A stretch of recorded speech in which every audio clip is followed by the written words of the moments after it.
Era una mañana fría de noviembre de 1957, en las afueras de un pequeño pueblo castellano llamado Valdecruces, cerca de Segovia. El sol apenas lograba atravesar la niebla espesa que cubría los campos de rastrojos y los caminos de tierra endurecida por las heladas. El pastor Gregorio, un hombre encorvado por los años y el trabajo, guiaba su rebaño hacia el arroyo cuando uno de los perros comenzó a ladrar con furia hacia un barranco cercano. Gregorio se acercó, maldiciendo entre dientes el frío que le entumecía las manos.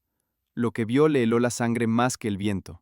Allí, entre zarzas y piedras, yacía el cuerpo de una mujer joven, de unos 25 años.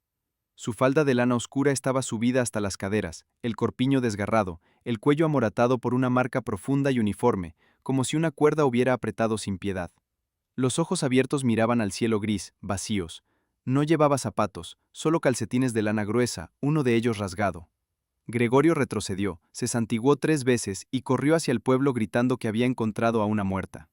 En menos de una hora, el cuartelillo de la Guardia Civil de Valdecruces estaba lleno de murmullos y el sargento primero anotaba con mano temblorosa los primeros datos en un cuaderno de tapas de hule.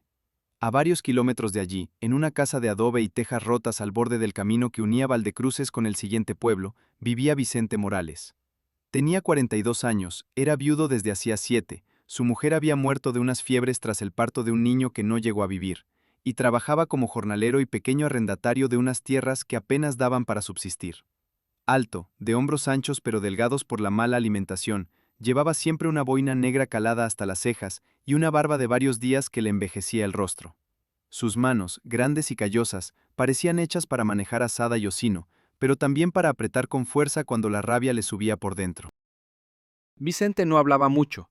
Iba a misa los domingos porque así lo exigían las costumbres, y el cura, don Prudencio, lo miraba con desconfianza desde el púlpito. En el bar del pueblo tomaba un vaso de vino tinto aguado y escuchaba las conversaciones sin intervenir. Los vecinos decían que era un hombre serio, trabajador, pero que desde la muerte de su mujer se había vuelto más callado, más hosco. Nadie imaginaba que en su interior bullía un resentimiento antiguo y profundo contra las mujeres. Recordaba a su madre, que lo abandonó siendo niño para irse con otro hombre. Recordaba a su esposa, que en sus últimos días lo miró con reproche, como si él tuviera la culpa de todo. Esas heridas nunca cerraron. Se convirtieron en una certeza oscura. Las mujeres traicionaban. Las mujeres eran débiles y al mismo tiempo peligrosas. Las mujeres merecían ser castigadas cuando se ponían al alcance. Aquella mañana, mientras el pueblo entero comentaba el hallazgo del cadáver, Vicente estaba en su corral reparando el yugo de su mula. No había dormido bien. La noche anterior había caminado mucho, con la cabeza llena de pensamientos confusos. Se repetía que no había hecho nada malo, que solo había tomado lo que le correspondía por derecho. Pero en el fondo sabía que algo había cambiado dentro de él. Por primera vez en su vida, había cruzado una línea que no tenía vuelta atrás. Cuando oyó a lo lejos las campanas de la iglesia tocando a muerto, se detuvo un instante con el martillo en la mano. No sintió culpa, sino una extraña calma. El miedo vendría después, pero en ese momento solo había una certeza fría. Si volvía a necesitarlo, lo haría de nuevo. Y lo haría mejor. En el cuartel, el sargento primero terminó de escribir el parte y lo selló con lacre. Mujer desconocida, estrangulada, posible violación, robo de efectos personales. Lo mandaría al capitán de la comandancia de Segovia. Nadie en Valdecruces sospechaba aún que el asesino vivía a menos de una hora a pie. Nadie imaginaba que Vicente Morales, el hombre callado que saludaba con un leve movimiento de cabeza, era el responsable de aquella muerte horrible en el barranco. Pero el miedo, lento como la niebla de noviembre, ya empezaba a extenderse por los caminos y las casas de los pueblos. El primer crimen no fue planeado con frialdad, sino que surgió como una explosión contenida durante demasiado tiempo. Ocurrió apenas 3 semanas después del hallazgo en el barranco, cuando el pueblo aún hablaba en voz baja de la muerta desconocida y las mujeres empezaban a caminar en grupos hacia el mercado. Era un martes de diciembre, día de feria en el pueblo vecino, El Berrueco. Una viuda llamada Carmen Sánchez, de 38 años, había ido sola a vender 2 gallinas y un poco de lana hilada en casa. Regresaba al atardecer por el camino viejo que bordeaba el pinar, con el delantal a un puesto y un pañuelo atado bajo la barbilla para protegerse del viento helado. Llevaba en el bolsillo unas pocas pesetas envueltas en un pañuelo de algodón y un par de pendientes de plata que habían pertenecido a su madre. Caminaba deprisa, porque la oscuridad caía pronto y los caminos se volvían peligrosos. Vicente Morales la vio desde lejos. Estaba cortando leña en el lindero del pinar, con el hacha apoyada en el tronco y el sudor frío pegado a la frente a pesar del frío. La reconoció. Era la viuda que vivía en la casa de adobe junto al arroyo, la misma que a veces pasaba por delante de su corral sin mirarlo, con esa dignidad callada que a él le parecía una afrenta. Algo se removió dentro de su pecho, una mezcla de deseo y rabia antigua. Dejó el hacha clavada en el tronco y la siguió a distancia, pisando con cuidado sobre las hojas secas para no hacer ruido. Cuando Carmen llegó a la curva donde el camino se estrechaba entre dos taludes, Vicente aceleró el paso. La alcanzó en pocos segundos. Ella se volvió al oír las pisadas, pero ya era tarde. Él agarró por detrás, tapándole la boca con una mano áspera que olía a resina y tierra. Con la otra mano sacó del bolsillo una cuerda fina de cáñamo que usaba para atar los haces de leña. La enrolló 2 veces alrededor del cuello de la mujer y tiró con fuerza, sin palabras, sin gritos. Carmen pataleó, arañó el aire, pero Vicente era más fuerte. Los movimientos se fueron haciendo más débiles hasta que el cuerpo se ablandó entre sus brazos. La arrastró unos metros fuera del camino, hacia un claro entre los pinos donde la maleza era más espesa. Allí, sobre el suelo húmedo de agujas, la violó. No fue un acto largo ni cuidadoso, fue rápido, brutal, como si quisiera borrar con violencia algo que solo él entendía.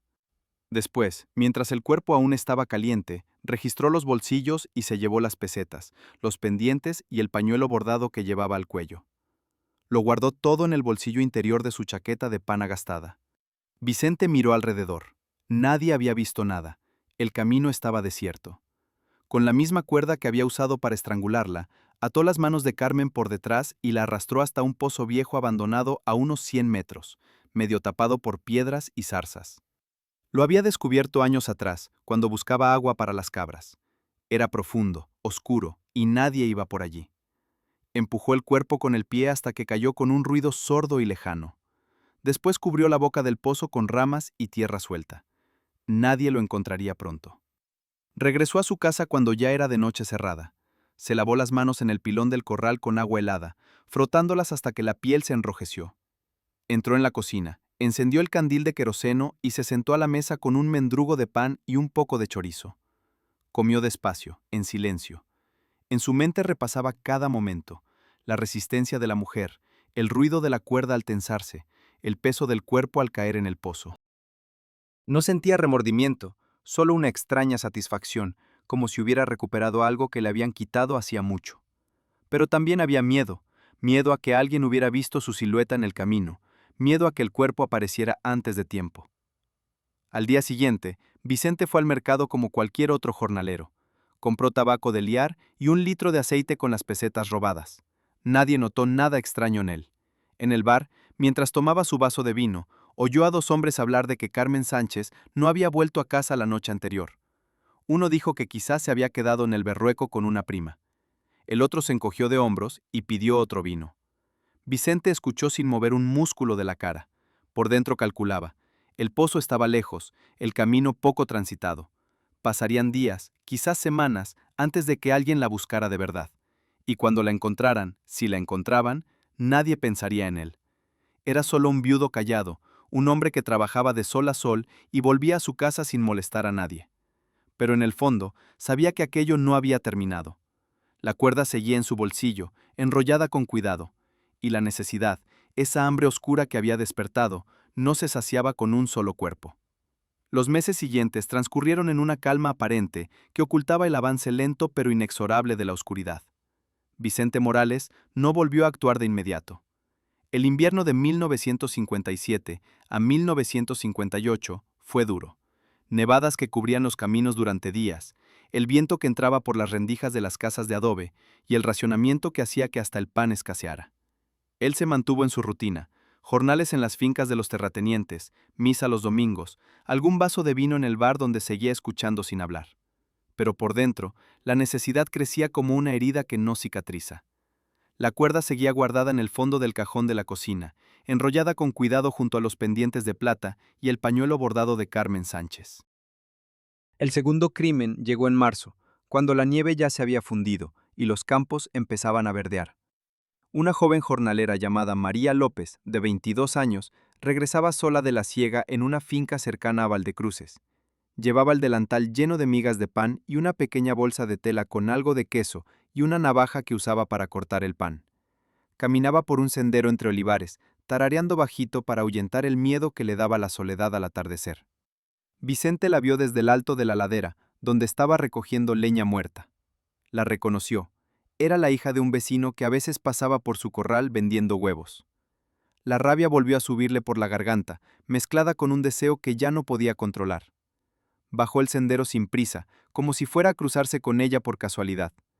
Cuando María lo vio acercarse, lo saludó con un leve movimiento de cabeza, acostumbrada a ver a los hombres del pueblo. Él respondió con un gruñido, y en cuanto ella pasó a su lado, la agarró por la cintura y la arrastró hacia el interior del olivar. La lucha fue breve. Vicente la tumbó entre los troncos retorcidos, le tapó la boca con la mano y sacó la cuerda del bolsillo. La enrolló alrededor del cuello con la misma precisión que usaba para atar los haces de trigo. María pataleó, arañó la tierra, pero el peso de él la inmovilizó. Cuando el cuerpo dejó de moverse, repitió el ritual. La violación sobre el suelo húmedo, el registro rápido de los bolsillos. Se llevó la navaja, unas monedas sueltas y un crucifijo de madera que llevaba colgado al cuello. Arrastró el cadáver unos metros más allá, lo cubrió con ramas y hojas secas. No había pozo cerca, pero el olivar era grande y poco transitado en esa época del año. Confiaba en que tardarían en encontrarla. El tercero ocurrió en mayo, ya con el calor empezando a apretar. Una mujer de mediana edad, Isabel García, de 45 años, viajaba en su burro por el camino real que unía varios pueblos. Iba a visitar a una hermana enferma y llevaba en las alforjas algo de ropa limpia, un poco de dinero ahorrado y un rosario de cuentas de madera. El burro caminaba despacio. Ella iba sentada de lado, con las piernas colgando, vigilando el horizonte por si aparecían lobos o mendigos. Vicente la esperó en una curva donde el camino descendía entre dos cerros. Se había apostado detrás de unas matas de retama, con la boina calada y la cuerda lista. Cuando el burro pasó, salió al camino y fingió que se le había caído algo. Isabel detuvo al animal y preguntó si necesitaba ayuda. Fue el último gesto que hizo. Él la derribó de un empujón, la cuerda ya en las manos. El burro se asustó y echó a correr sendero abajo, arrastrando las alforjas vacías. Vicente estranguló a la mujer allí mismo, sobre la tierra polvorienta. La violó con la misma brutalidad contenida, registró las alforjas y se llevó el dinero, el rosario y un pañuelo de encaje que llevaba en el bolsillo del vestido. Después empujó el cuerpo al fondo de un barranquillo seco, lo cubrió con piedras grandes y tierra. El burro apareció solo en el pueblo al anochecer. Nadie entendió al principio qué había pasado. Vicente regresó a casa con los trofeos nuevos. Los guardó en el mismo cajón secreto bajo una tabla suelta del suelo. La navaja de María, el crucifijo de madera, el rosario de cuentas, el pañuelo de encaje. Cada objeto era un recordatorio tangible de lo que había hecho, un trofeo que le daba una sensación de control en una vida donde todo lo demás se le escapaba. Ya no se conformaba con olvidar, necesitaba tocarlos de vez en cuando, sentir el metal frío o la madera gastada, para convencerse de que aquello era real y que él tenía el poder. En los pueblos empezaron a correr rumores. Primero fueron desapariciones aisladas, una viuda que no volvió del mercado, una jornalera que no regresó de los campos, una mujer que se fue a ver a su hermana y nunca llegó. Las familias buscaban, preguntaban, pero en la España de entonces las noticias viajaban despacio y las autoridades locales no unían los cabos.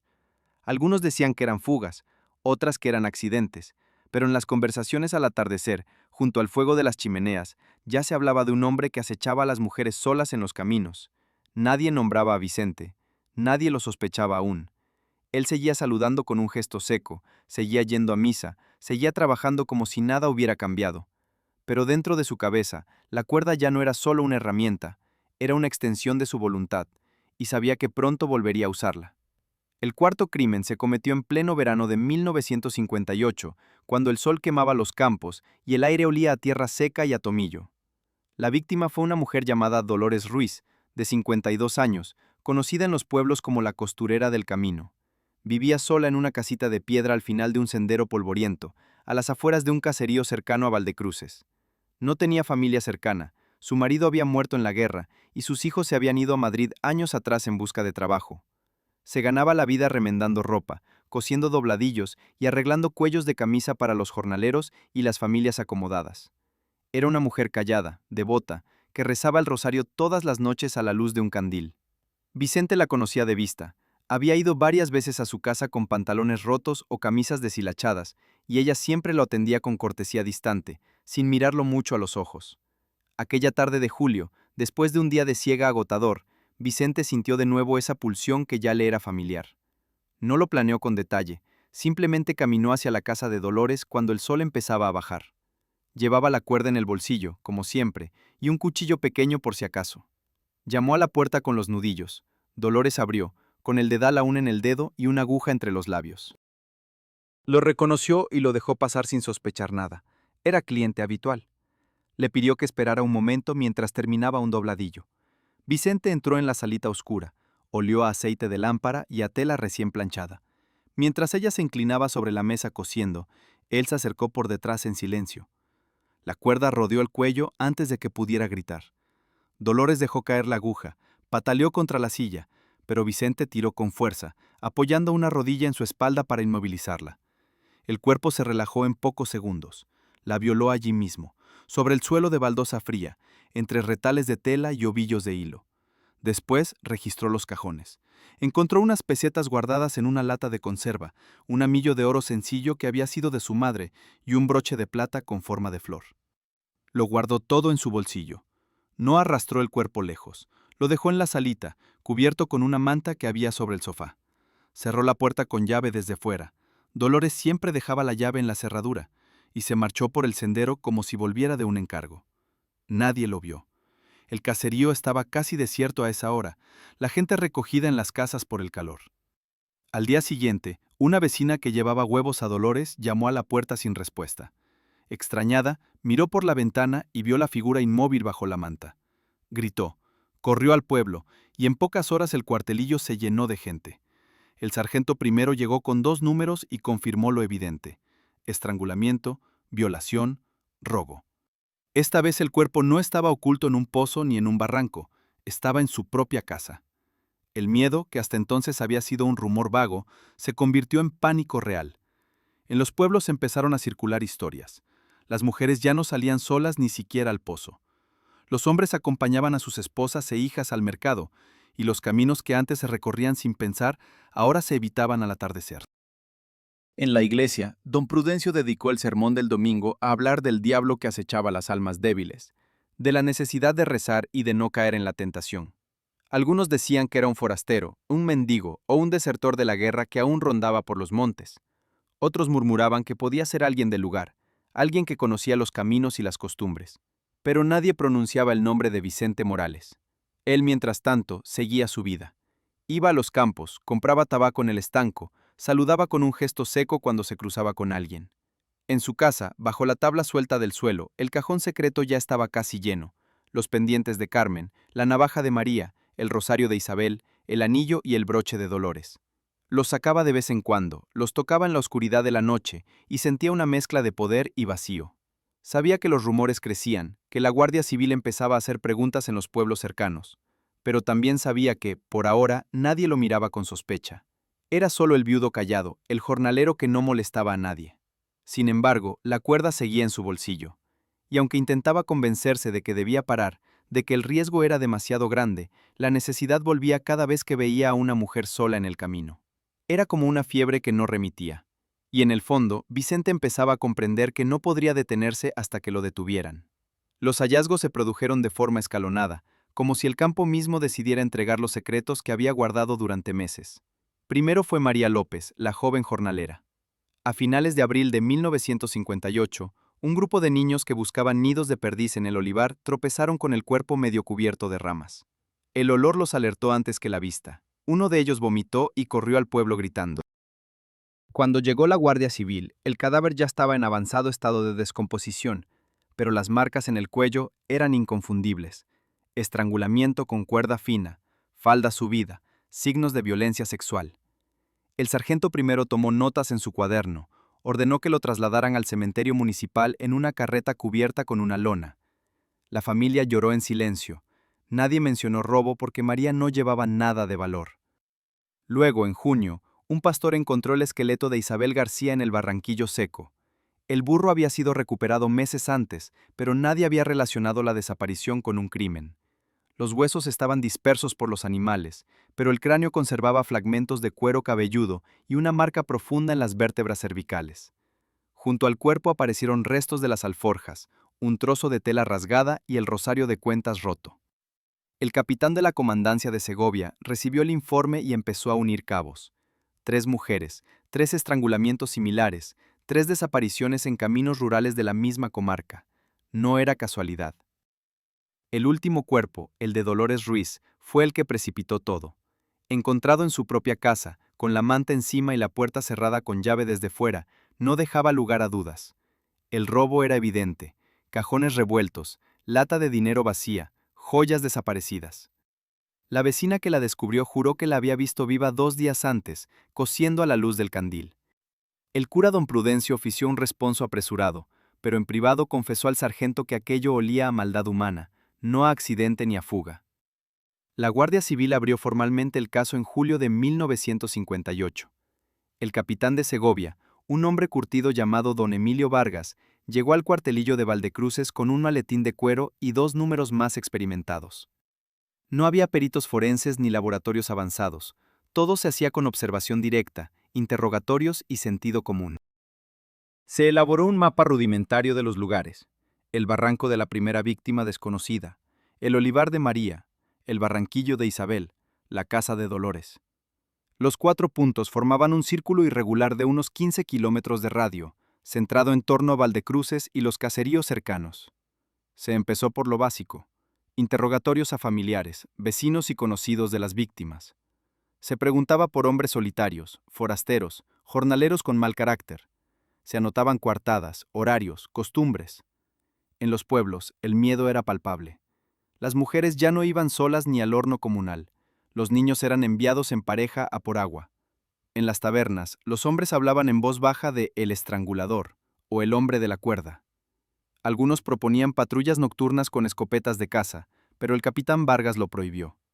Aquí manda la ley, no la escopeta. Don Emilio Vargas era metódico. Pidió informes de desapariciones similares en provincias vecinas, Ávila, Valladolid, pero no encontró nada que encajara. Ordenó que se repasaran los partes antiguos de robos menores en caminos, bolsos sustraídos, joyas desaparecidas. Poco a poco, el patrón emergía: siempre mujeres solas, siempre estrangulamiento, siempre robo de objetos pequeños y personales. No era un ladrón común, era alguien que mataba por algo más que dinero. En Valdecruces, los rumores empezaron a señalar a los hombres solos del pueblo: el molinero viudo, el herrero soltero, el jornalero que vivía al borde del camino. Vicente Morales fue interrogado una primera vez, como tantos otros. El sargento primero le preguntó dónde había estado las tardes de las desapariciones. Él respondió con calma: trabajando en el campo, en su casa, en la taberna. Sus coartadas eran vagas pero plausibles. Nadie lo había visto en los lugares exactos. Lo dejaron marchar con un aviso para que no saliera del término municipal sin permiso.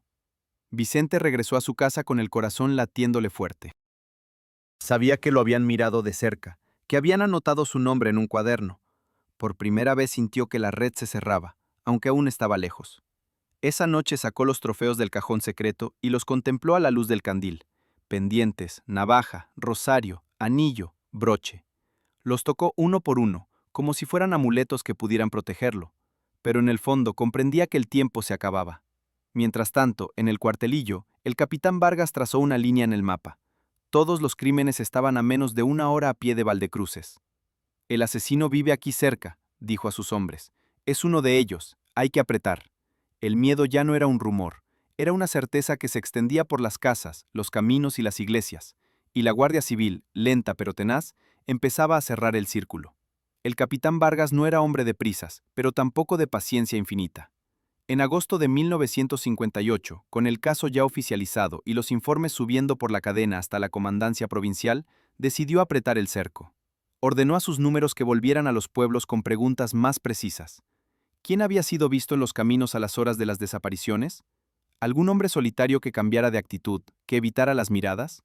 ¿Alguien que hubiera aparecido de repente con objetos femeninos sin explicación clara? Las primeras pistas llegaron de forma fragmentada, como piezas de un rompecabezas que nadie sabía aún cómo encajar. Un pastor que pastoreaba cerca del olivar donde apareció María López recordó haber visto, una tarde de marzo, a un hombre alto con boina negra caminando deprisa por el lindero. No lo identificó con nombre, pero describió la figura. Hombros anchos, chaqueta de pana oscura, paso firme. El detalle se anotó en el cuaderno del sargento. Otro testimonio vino de una anciana que vivía cerca de la casa de Dolores Ruiz. Dijo que, 2 días antes de que encontraran el cuerpo, había visto a un hombre parado en el sendero al atardecer, mirando hacia la casita de la costurera. No entró, solo estuvo allí unos minutos y se marchó. La descripción coincidía: alto, barba de varios días, boina calada. La anciana no lo reconoció porque no era de su caserío, pero el sargento lo apuntó como sospechoso indeterminado. El modus operandi se confirmó con claridad. Siempre cuerda fina, probablemente de cáñamo o esparto, común en el campo, estrangulamiento por detrás, violación post-mortem, robo selectivo de objetos pequeños y personales. No había sangre, no había armas de fuego ni cuchillos usados en el acto principal. Era un crimen limpio en su brutalidad, hecho por alguien que conocía los lugares y evitaba riesgos innecesarios. En Valdecruces, los interrogatorios se intensificaron. Se llamó a declarar a una docena de hombres solteros o viudos del pueblo y alrededores. Entre ellos estaba Vicente Morales. Esta vez no fue una charla informal en la taberna. Lo citaron formalmente al cuartelillo una mañana de finales de agosto. Entró con la boina en la mano, el rostro impasible, pero el capitán Vargas notó que sus ojos evitaban el contacto directo. ¿Dónde estuvo usted el 15 de julio por la tarde, Morales?, preguntó el capitán, sentado tras una mesa de madera astillada, con el mapa desplegado delante. Vicente respondió sin titubear demasiado. Trabajando en la era de don Felipe, hasta las 8. Luego volví a casa y me acosté temprano. El capitán anotó. La coartada era verificable. Don Felipe confirmó que Vicente había estado allí, pero añadió que se marchó antes de lo habitual, alegando dolor de cabeza. No era prueba de nada, pero era una grieta. Se le preguntó por las otras fechas. Vicente dio respuestas similares: jornales, casa, taberna. Todo vago, nada que lo situara en los lugares exactos, pero tampoco nada que lo descartara por completo. Cuando el capitán mencionó los objetos robados, pendientes, anillos, pañuelos, Vicente se encogió de hombros. No tengo joyas en casa. Vivo solo. ¿Para qué? Lo dejaron marchar, pero el capitán ordenó vigilancia discreta. 2 números se turnaban para pasar por el camino de su casa al atardecer, observar desde lejos. Notaron que Vicente salía poco por las noches, que mantenía las ventanas cerradas incluso con el calor, que evitaba el bar cuando había mucha gente. Una pista más concreta llegó a principios de septiembre. Un jornalero que había trabajado con Vicente en varias fincas comentó al sargento, casi de pasada, que una vez había visto a Morales con un pañuelo de mujer atado al cuello de la mula, como si fuera un adorno. Era un pañuelo bordado, de los que usaban las mujeres para el pelo. El jornalero no le dio importancia en su momento, pero ahora, con los rumores, le pareció extraño. El sargento tomó nota. Pañuelo bordado. Coincidía con la descripción que había dado la familia de Dolores Ruiz de uno de los objetos desaparecidos. El capitán Vargas trazó una línea más gruesa en el mapa. Todos los caminos llevaban de vuelta a Valdecruces, y Vicente Morales vivía en el centro de ese círculo. No era prueba suficiente para un registro, pero sí para observarlo de cerca. Ordenó que se intensificara la vigilancia. Un número apostado en el alto que dominaba su casa, otro que fingía patrullar el camino real. Si Vicente salía de noche, si llevaba algo sospechoso, lo sabrían. Vicente notó el cambio. Sentía las miradas, veía las sombras en el camino cuando regresaba del campo. Empezó a dormir menos, a revisar el cajón secreto cada noche, a tocar los trofeos como si fueran a desaparecer. Sabía que se acercaban, pero no sabía cuánto. La cuerda seguía en su bolsillo, pero ya no la sacaba con la misma confianza. Por primera vez pensó en huir, irse a Madrid, perderse en la capital. Pero no temía dinero, no temía familia, no tenía nada más que su casa y su tierra. Y la necesidad, esa fiebre que lo había dominado, empezaba a mezclarse con un miedo frío que le subía por la espalda. En el cuartelillo, el capitán Vargas cerró el mapa y dijo a sus hombres: está cerca, muy cerca. Solo necesita cometer un error. Y Vicente, sin saberlo, estaba a punto de cometerlo. La vigilancia se hizo más estrecha a medida que septiembre avanzaba hacia octubre de 1958. El capitán Vargas no quería precipitarse con un registro sin pruebas sólidas. Sabía que en la España de entonces un error podía costarle el puesto, pero tampoco podía permitir que el asesino siguiera suelto. Ordenó turnos rotatorios. 2 números de la Guardia Civil se turnaban para observar la casa de Vicente Morales desde el alto del camino, ocultos entre los olivos. Otro patrullaba el sendero principal fingiendo revisar cercas y alambradas. Todo se hacía con discreción. No querían alertar al sospechoso antes de tiempo. Vicente lo notaba. Al volver del campo al atardecer veía siluetas lejanas que se movían con demasiada lentitud. Oía pasos que no eran de animales. Empezó a salir menos de casa después de anochecer. Cenaba temprano, apagaba el candil pronto y se quedaba sentado en la oscuridad, con la cuerda enrollada en la mano como un talismán inútil. El cajón secreto bajo la tabla del suelo ya no le daba consuelo. Lo abría cada noche para comprobar que los trofeos seguían allí, pero el tacto de los objetos le recordaba ahora más el peligro que el poder. El error llegó de forma casi absurda, como suelen llegar los errores cuando el miedo nubla el juicio. Una mañana de mediados de octubre, Vicente fue al mercado de Valdecruces a vender un saco de patatas y comprar harina. Llevaba la mula cargada y, sin pensarlo mucho, ató al cabestro un pañuelo de mujer, el mismo pañuelo bordado que había robado a Dolores Ruiz, como adorno, tal como había hecho antes con la mula en el corral. Era un gesto inconsciente, una forma de llevar consigo un trofeo sin esconderlo del todo. El pañuelo ondeaba al viento mientras caminaba por la plaza. Un vecino, el mismo jornalero que había mencionado el detalle al sargento semanas atrás, lo vio. Esta vez no lo dejó pasar. Al volver al pueblo se acercó al cuartelillo y habló con el sargento primero. Ese pañuelo que lleva Morales en la mula es igualito al que describió la sobrina de Dolores Ruiz, bordado con flores rojas en las puntas. Lo juro por la Virgen. El sargento mandó recado inmediato al capitán Vargas. Don Emilio Vargas llegó esa misma tarde, revisó el parte y decidió que era suficiente para justificar un registro. No era prueba irrefutable, pero combinada con las coartadas vagas, la proximidad geográfica y los testimonios fragmentados, bastaba para actuar. Ordenó preparar el operativo para la noche siguiente. 4 números, el sargento y él mismo. Entrarían sin previo aviso, registrarían la casa y el corral, interrogarían en el acto. Vicente pasó el día siguiente en el campo, arando una parcela prestada. Regresó al anochecer con la mula exhausta y el pañuelo aún atado al cabestro. No se había molestado en quitarlo. Entró en casa, encendió el candil y se sentó a comer un plato de migas con chorizo. No oyó los pasos que se acercaban por el camino. Solo cuando la puerta se abrió de golpe y el capitán Vargas entró con la linterna en la mano y el tricornio calado, comprendió que el cerco se había cerrado. Vicente Morales, queda usted detenido por orden de la autoridad. No se mueva. Los números entraron detrás, con los fusiles al hombro. Vicente se levantó despacio, las manos temblando ligeramente. Intentó resistirse cuando uno de ellos le puso las esposas. Un forcejeo breve, torpe, sin fuerza real. Pero lo redujeron en segundos. Lo sacaron al corral mientras otros empezaban el registro. El capitán Vargas levantó la tabla suelta del suelo casi de inmediato. El cajón secreto estaba allí, expuesto. Sacó los objetos uno por uno a la luz del candil. Pendientes de plata, navaja pequeña, crucifijo de madera, rosario de cuentas, anillo de oro, broche con forma de flor, pañuelo bordado. Cada pieza fue colocada sobre la mesa de la cocina con cuidado, como pruebas en un altar improvisado. Vicente miró los trofeos en silencio. No dijo nada al principio. El capitán se acercó y le habló en voz baja, casi confidencial. Esto acaba aquí, Morales. Díganos dónde están los cuerpos que faltan. Hágalo por las familias. Vicente levantó la vista. Por primera vez en meses, sus ojos mostraron algo parecido al alivio mezclado con derrota. Murmuró. El pozo viejo, en el Pinar, y el barranco de la Primera. No hizo falta más. El capitán ordenó que lo llevaran al cuartelillo de Valdecruces. Mientras lo subían a la camioneta de la Guardia Civil, Vicente miró hacia atrás una última vez. Su casa de adobe, el corral vacío, la mula quieta bajo la luna. Todo lo que había sido su vida se desmoronaba en esa noche fría de octubre.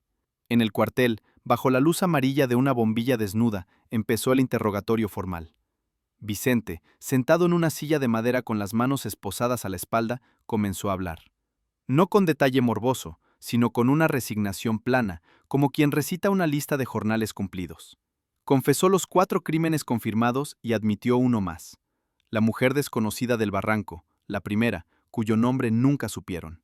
Dijo que lo hacía porque las mujeres siempre traicionan, que era una forma de equilibrar las cuentas de una vida llena de abandonos. No pidió perdón, Solo pidió un vaso de agua. El capitán Vargas anotó cada palabra en el atestado. Al amanecer, el parte ya estaba sellado y camino de la comandancia superior. El círculo se había cerrado. El estrangulador de los caminos ya no era un rumor. Tenía nombre, cara y pruebas. Pero aún quedaba lo más duro: encontrar los restos, confirmar las identidades y preparar el juicio que, en la España de Franco, sería rápido y sin contemplaciones. La detención se produjo en la noche del 18 de octubre de 1958, bajo una luna casi llena que iluminaba los campos con una luz fría y plateada. 4 guardias civiles, el sargento primero y el capitán Vargas, rodearon la casa de adobe en silencio, acercándose por el camino y por el corral para cortar cualquier posible huida. Vicente acababa de apagar el candil y se disponía a acostarse cuando oyó el golpe seco en la puerta. Antes de que pudiera levantarse del todo, la puerta se abrió de par en par y la linterna del capitán iluminó la habitación. Vicente Morales, queda usted detenido por la autoridad. No oponga resistencia. Vicente se quedó inmóvil un segundo, con la camisa a medio quitar. Sus ojos recorrieron la habitación, la mesa con el plato sucio, el cajón secreto ya expuesto bajo la tabla levantada, los trofeos brillando débilmente a la luz. Intentó dar un paso hacia la puerta trasera del corral, pero 2 números le cortaron el paso. Uno de ellos lo agarró por el brazo. Vicente se sacudió con fuerza, un forcejeo instintivo y breve. Golpeó el hombro de un guardia con el codo y empujó a otro contra la pared. No fue una lucha larga ni heroica. En segundos lo tenían en el suelo, con una rodilla en la espalda y las esposas cerrándose alrededor de sus muñecas. El capitán Vargas se acercó, lo miró desde arriba y dijo con voz calmada: «No complique las cosas, Morales, ya está hecho». Lo levantaron y lo sacaron al corral. La mula relinchó inquieta al ver las luces de las linternas. Vicente no dijo nada más. Caminaba con la cabeza baja, la boina aún puesta, los hombros hundidos. Lo subieron a la parte trasera de la camioneta militar que esperaba en el camino, con las manos esposadas a la espalda. Uno de los números se sentó a su lado con el fusil entre las rodillas. El motor arrancó y el vehículo se alejó por el camino de tierra, dejando la casa oscura y silenciosa bajo la luna.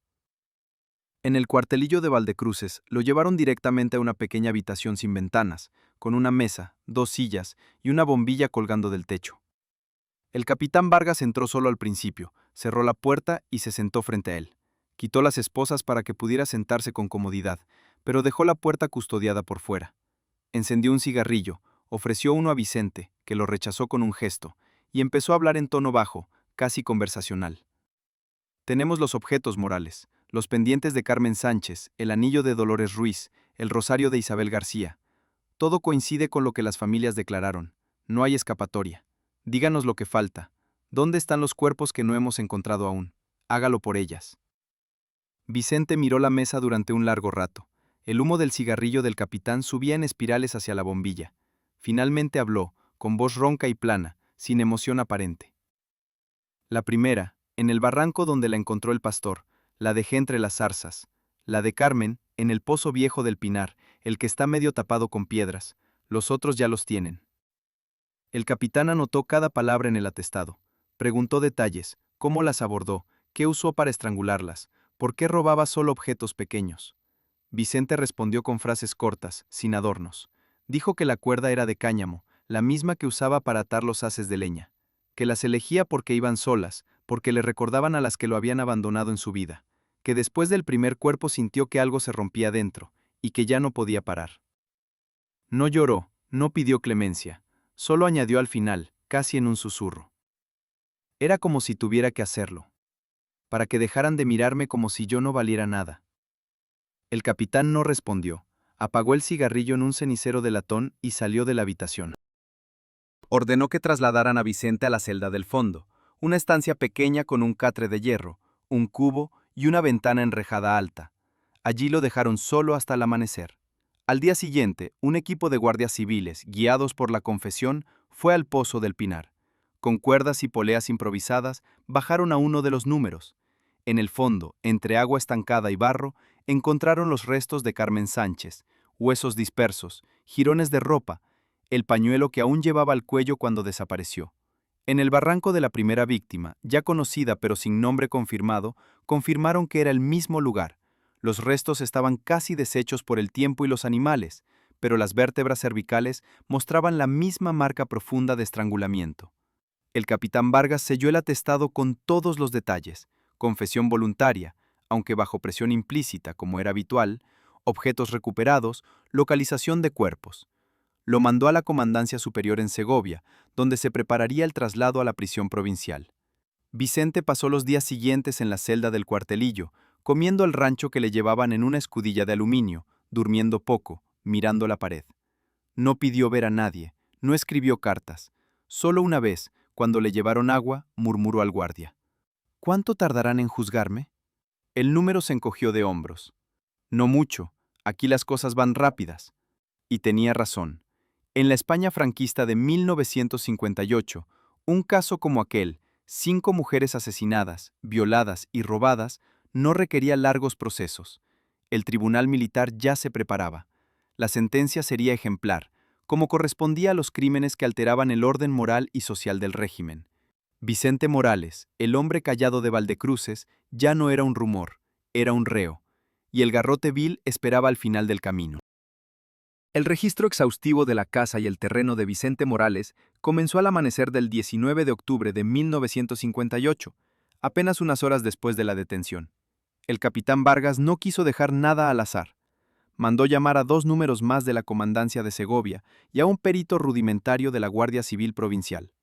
Un hombre que sabía reconocer manchas de sangre y huellas en tierra seca.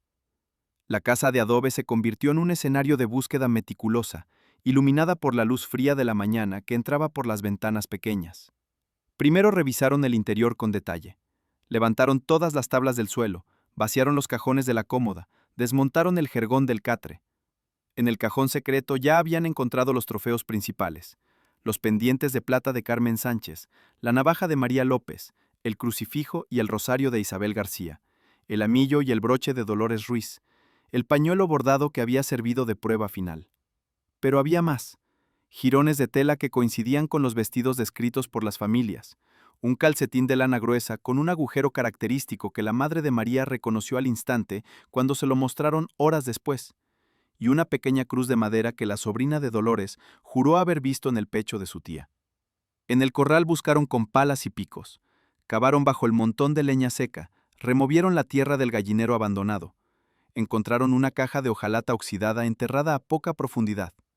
Dentro había más objetos menores, como un peine de carey que había pertenecido a la mujer desconocida del barranco, identificada después por un pendiente que encajaba con la descripción de una familia que había denunciado su desaparición en 1957, y varios billetes de peseta doblados que sumaban las cantidades aproximadas robadas en cada crimen. El pozo viejo del Pinar fue el siguiente: un equipo con cuerdas y lámparas de carburo bajó al fondo. El agua estancada llegaba a la cintura. El hedor era insoportable. Sacaron los restos de Carmen Sánchez en sacos de arpillera, huesos largos, falda hecha jirones, el corpiño aún con botones de nácar. El cráneo conservaba mechones de pelo oscuro adheridos por el barro. La identificación fue inmediata gracias al pañuelo que aún llevaba anudado al cuello, empapado pero reconocible por el bordado que la familia había descrito con detalle. En el barranco de la primera víctima no había mucho que recuperar. El tiempo y los animales habían hecho su trabajo. Solo fragmentos de falda, un zapato desgastado y huesos dispersos. Pero las vértebras cervicales mostraban la misma fractura por compresión que en los otros casos. El perito tomó notas y dibujos a mano alzada para el informe. Por la tarde llegaron al cuartelillo de Valdecruces familiares de las víctimas, convocados por la Guardia Civil. Uno a uno, identificaron los objetos ante un acta notarial improvisada. La madre de María López rompió a llorar al ver la navaja. Era la que su hija usaba para cortar el pan en el campo. La sobrina de Dolores Ruiz tocó el anillo con dedos temblorosos y murmuró: «Es el de la abuela, no hay duda». La hermana de Isabel García reconoció el rosario por las cuentas desgastadas en un sitio concreto. Cada identificación se anotaba con precisión, sellada con lacre y firmada por testigos. El capitán Vargas reunió todas las pruebas en una carpeta gruesa: objetos recuperados, actas de identificación, fotografías tomadas con una cámara de placa, las primeras instantáneas en blanco y negro de los trofeos sobre la mesa del cuartelillo, el atestado del interrogatorio con la confesión firmada por Vicente, y los partes médicos de los restos exhumados. No había análisis de sangre ni huellas dactilares avanzadas. Eso llegaría años después. Pero las coincidencias eran abrumadoras. Los objetos pertenecían sin duda a las víctimas, encontrados en posesión del acusado, en un lugar que él mismo había indicado. Vicente, en su celda, no pidió ver a nadie ni apelar nada. Cuando le llevaron la comida, un plato de lentejas frías y pan duro, apenas tocó nada. El guardia que lo vigilaba comentó después al sargento que el reo parecía más tranquilo que asustado, como si hubiera descargado un peso que llevaba demasiado tiempo encima. El capitán Vargas cerró la carpeta y la selló con cera roja. El caso estaba cerrado en lo que respectaba a la investigación. Ahora pasaba a manos del Tribunal Militar de la región, que decidiría el destino de Vicente Morales. En la España franquista, los crímenes contra la moral y el orden público, especialmente cuando afectaban a mujeres y alteraban la paz rural, se juzgaban con severidad ejemplar. No habría apelaciones largas ni indultos fáciles. Las familias de las víctimas, al saber que el asesino estaba preso y que las pruebas eran irrefutables, sintieron un alivio amargo. El terror que había paralizado los caminos durante más de un año empezaba a disiparse, aunque las cicatrices quedarían para siempre. En los pueblos, la gente volvía a salir sola al atardecer, aunque con más cautela. La pesadilla tenía nombre y apellido, Vicente Morales, y pronto tendría sentencia. El juicio se celebró en la Audiencia Provincial de Segovia, en una sala fría y austera del Palacio de Justicia, a finales de noviembre de 1958. Era un tribunal militar mixto, presidido por un coronel de la Guardia Civil y con vocales del Ejército y un fiscal del Ministerio Público. La España franquista no perdía tiempo con procesos largos cuando se trataba de crímenes que alteraban el orden moral y la paz social. El expediente llegó completo: confesión firmada, objetos identificados por las familias, restos exhumados, atestados detallados. La defensa fue de oficio, un joven abogado militar que apenas pudo alegar atenuantes de arrepentimiento y posible enajenación mental pasajera. Nadie esperaba milagros. Vicente Morales entró en la sala esposado, con el uniforme gris de preso y la barba recortada por orden del juez. Se sentó en el banquillo sin mirar a nadie. El público era escaso, familiares de las víctimas en los primeros bancos, algunos vecinos curiosos, periodistas de prensa del movimiento que tomarían notas para El Adelantado o ABC. No hubo gritos ni insultos, el silencio era pesado, roto solo por el crujir de las sillas y el eco de las voces oficiales. El fiscal leyó el escrito de acusación con voz firme: 5 asesinatos con alevosía, violación de cadáveres, robo con violencia. Pidió la pena máxima contemplada para estos delitos en el Código Penal de 1944 y la Ley de Responsabilidades Políticas. Cadena perpetua con revisión a los 30 años, más trabajos forzados y, en su defecto, garrote vil como ejecución ejemplar.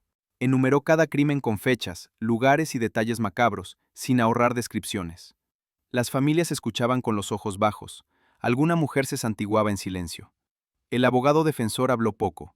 Alegó que Vicente había confesado voluntariamente, que mostraba arrepentimiento, aunque no era cierto, que su vida de privaciones y abandonos familiares podía haberlo llevado a un estado de alteración psíquica. Pidió clemencia y una pena de reclusión menor.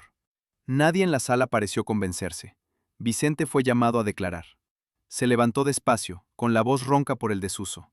Confirmó punto por punto lo que ya había dicho en el interrogatorio: las 5 mujeres, la cuerda de cáñamo, los robos, las violaciones post-mortem. Cuando el fiscal le preguntó por qué lo hizo, respondió con la misma frase que había usado antes: porque las mujeres siempre traicionan, porque me miraban como si no valiera nada. No hubo más. No lloró, no pidió perdón a las familias. Se sentó de nuevo y miró al frente, como si ya hubiera terminado con todo. El tribunal deliberó menos de 2 horas. A las 5 de la tarde, el presidente leyó la sentencia: culpable de 5 delitos de asesinato con alevosía y agravante de género, violación de cadáver y robo con violencia.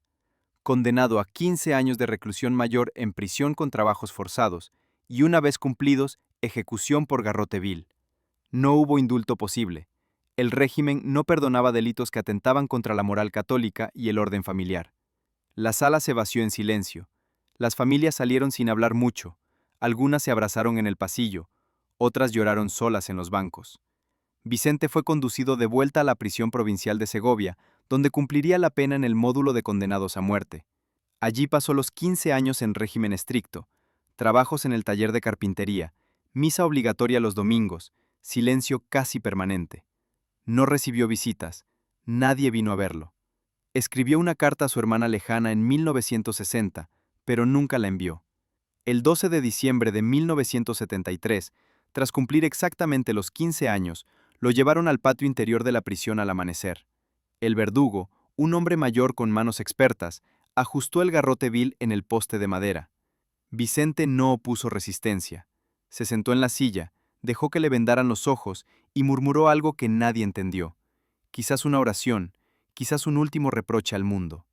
El tornillo giró con un chirrido metálico. Todo terminó en segundos. En Valdecruces y los pueblos cercanos, la noticia llegó por radio y por el boca a boca. Algunos vecinos se santiguaron, otros simplemente asintieron y siguieron con sus jornales. El terror que había paralizado los caminos durante aquellos años se fue diluyendo con el tiempo, como la niebla de noviembre. Las mujeres volvieron a caminar solas, aunque siempre con un poco más de cautela. Las casas de adobe siguieron en pie, los campos se siguieron labrando, la vida continuó bajo el mismo cielo gris. Pero en las noches de invierno, cuando el viento silbaba entre las zarzas, algunos ancianos aún contaban la historia del estrangulador de Valdecruces. Decían que Vicente Morales había sido un hombre roto por dentro, que la pobreza y el abandono lo habían convertido en un monstruo. Y aunque el régimen lo ejecutó para dar ejemplo, el miedo verdadero nunca desapareció del todo. Quedó en los caminos solitarios, en las casas apartadas, en el recuerdo de aquellas mujeres que ya no volvieron a casa.